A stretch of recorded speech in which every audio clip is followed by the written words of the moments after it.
I only speak the truth. What are things you don't like about yourself? What do you think are your most obvious character defects? Like probably I tend to be pretty selfish because I was raised mostly as an only child because my half sister was out of the house. So yeah, and like being very needy and possessive over friends and people I'm dating and. So those are you still have those character defects? Yeah. Oh yeah. A lot of my friends say I've come a long way, but I definitely still feel them. Because you've had squabbles with other comedians. Have I? Not squabbles, but with I don't know if I. Can you pass me the water, please? Which one? This one? Okay. Well, there just been like you've been friends with a comedian, and then there's been a fight, and then.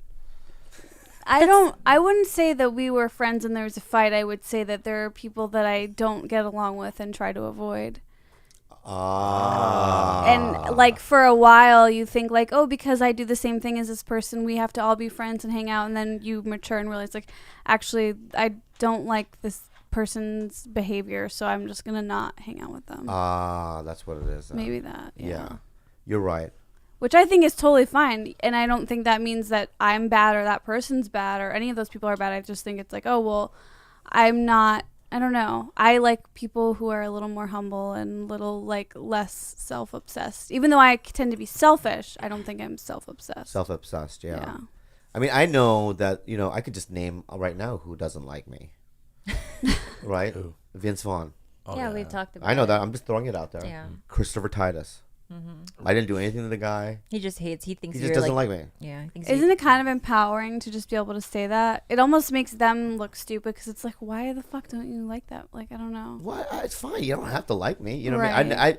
I don't know anything about. I think that's a character defect. To be kind of a people pleaser and to always want to be liked. Yeah. That is just the most unrealistic thing you can ever ask. And there are people who constantly seek that. Yeah. And will kind of morph themselves into who they think that person will like more. Like, it's those are the dangerous types. I think people pleasers are probably one of the most dangerous types of people. Well, it's also just like I can't imagine that that's anything but just being in a prison where you're like, oh my god, you're at the whim of everyone around you, basically. Yeah. You know what Mitzi Shore once told me? I swear to God, she told me. Back in the early, like mid 90s, I met Mitzi, and my friend Freddie Soto used to drive a limo, and he used to drive Mitzi around. Freddie Soto, by the way, anyone listening, is one of the funniest stand-ups I've ever seen. He passed away, but he is one of the funny. Look at him, he's had specials. He's one of the funniest guys ever. Okay, by the way. But Mitzi told me once. She goes, "Do you know what makes a star?" I go, "What?" She goes, "You have to have half the audience love you, and have half the audience hate you, at the same time." That's crazy. And I go, and I thought about that. Right, so it's like if you try to like get everyone to like you, right? It's just like there's only a couple of stars in the world that have that, and they're enigma, like Tom Hanks. I've never heard anyone go, "I hate that guy." Actually, fuck Forrest Gump. I bet you there are, because nobody's safe. Jennifer Lawrence, everyone used to think she was the apple of everyone's eye, and I think that even T Swift. Yeah. There's. But you look at somebody like Roseanne Barr, is divisive. Jim Carrey, divisive. Like half people hate the whole time hated him from beginning to end. He's so broad, he fart humor, I think that it's really good to have people not like you and have enemies because you're doing something. I've had people call in when I've done radio and said, "I just think that you're awful." You want to have it with me and Nick Youssef? What? It was fucking believable. I was in Orlando, okay, where the tragedy happened. So let's moment of silence. But then what happened was years ago. Oh, here's another. Okay. I have two. I thought. I'm just gonna say that. No, here's okay. So check it out.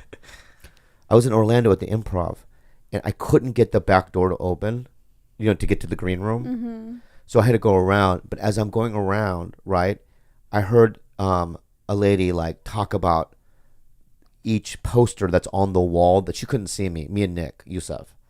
So she went to Gabriel Iglesias' photos. I love him, right? I just wanted to hear what she said because I know she was going down the line. Oh my God, D.L. Hughley, he's the best. Then she got to Mind headshot, right? And she goes, this guy right here is the fucking worst. This lady. He is the fucking. I hate him. He's not funny. And then Nick and I walk so that she can see us. She goes, "I'm so sorry," when she saw me, and I just smiled because I know that that's not a bad thing. But did you really smile? Were you dying? No, inside I a was little bit? complaining for 3 hours, but after that, when I thought about it, I know you. And Like, then when there's I was no way you were happy. when I was, after but can I say this? And I didn't know this, but when I was in Arlington, Virginia, 2 weeks ago, a lady came up to me and she goes, "I used to go to Virginia Tech. You performed there." And I go, "Oh yeah, I had completely forgot." I go, "When did I perform there?" Like 2 weeks before Cho Sung Wee. Oh. Jeez. Wow, Timing. wow. He could have been at my show. Speaking of colleges, do you perform at colleges at all? No, I never have. So the University of Chicago, bless Chicago for this, basically put out a statement to all parents of incoming freshmen saying like, look, we're not going to coddle your children. We're not going to do these trigger warnings, and they're going to be exposed to some things they're going to be uncomfortable with, they don't agree with, and that's probably going to shock them, but we're not going to coddle them anymore. Good. Isn't that fucking great? That people are actually standing up to the fact that like a bunch of these college kids are just turning into just god awful pussies. It's like that's why like There's no one wants to Esther, comedians want to perform Esther, at colleges anymore. Colleges used to be the best thing in the 80s.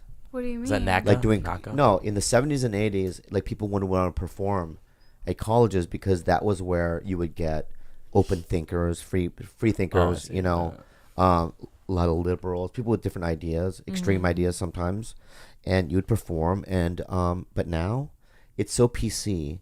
I did a show in what was that, New Hampshire or someplace like that, and the next day they wrote an article saying that Bobby Lee perpetuates rape culture. Yeah. I don't have a single. He doesn't have a single rape joke in my act. What? Yeah, and I literally was livid, and I called my agent. I go, "That's it, no more colleges." For instance, like now teachers are required because like college professors, they're not safe unless they have tenure, right? Which they have to be in the game for a certain amount of time. But previous to that, they cannot get rehired. They can get fired. Anything that you can't be a boat rocker. In your early years of teaching, you cannot rock the boat. You can't have a student complain about you. So, for instance, even reading something like The Great Gatsby, the trigger warning is always you're going to be exposed to misogyny and the idea of like, I don't know, like let's say assault. There has to be. Now college students are demanding that there are warnings before they read a book, they watch a movie, before anything that they're exposed to. Anything that they could possibly dislike, they want a warning. Wow. Isn't that fucking crazy? It's so weird, especially like I was just in college, I don't know, like 7 years ago. How is it that different all of a sudden? It is very different. So a lot of people, like mostly 28-year-olds, don't even have zero relatability to kids who are 24 who just got out of college. Like they can't relate to those kids, and it's only like a 4-year gap because of the difference in culture. And for instance, like George and I were talking about like microaggressions. They teach this in college where a simple question like, hey, like, where are you from? Is now we're supposed to take that offensively. We're supposed to take that as, oh, you're not being racially or culturally sensitive to me. What? And what you're saying, it's the liberals' fault, right? Yeah. It's not. It is. It's not. Both. It's Come on, this specifically, yes. No. So everything is to be taken as hostile and derogatory. Like here's an example of some microaggression questions No. for you guys. When you say No, but stop. Go Stop. ahead, I'm go going ahead. to tell you why no. And Why? we talked about this We fucking a did month ago. Before, you were right in that. I saw your side of it. No, I'm Every time saying I no. jump on a mic, I feel like an idiot because you explained your side better before I can talk. No, but I'm going to say this. Why? Is I already gave you the example, right, of me doing a NACA conference, right, and all the religious schools walked out of my show, and the liberal schools stayed. Okay? They're more open-minded. Yeah, they are. they might They accept no. they accept You're- gays. No, sweetie. But You're the they. liberal schools invented microaggressions and all of this shit. You're right, because look, So they this stand is on the the right best. side of social justice, but they're on the wrong side of actual freedom of speech. They're on the right side when it comes to gay rights and women, like wage gaps and things of that sort, but in terms of freedom of speech, you're not allowed to say shit if you're a hyper liberal. Like everything offends you. George is right. For instance, this is one of them. Even if you say something like, this is a microaggression, a perfect example. Oh, I'm sorry. I just get really OCD about that type of stuff. That's you being insensitive to someone possibly having a mental illness, and they can report you for a microaggression. That's just insanity. That's just like a. That's I'm sorry. insanity. I've never even heard of that. I'm so ADHD about this. Oh wow, Esther, that's. I've never heard of. But see, insensitive. the thing is, baby, I've never heard of that before. Yeah. There's a professor from like North Carolina who actually created this. A Wow. list of microaggressions that we're supposed to take as hostile and derogatory. So a lot of these kids are now thinking they're victims of these aggressions.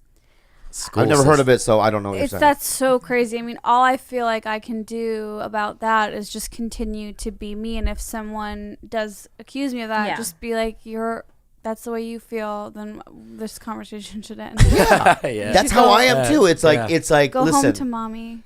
but ideology. Esther got you.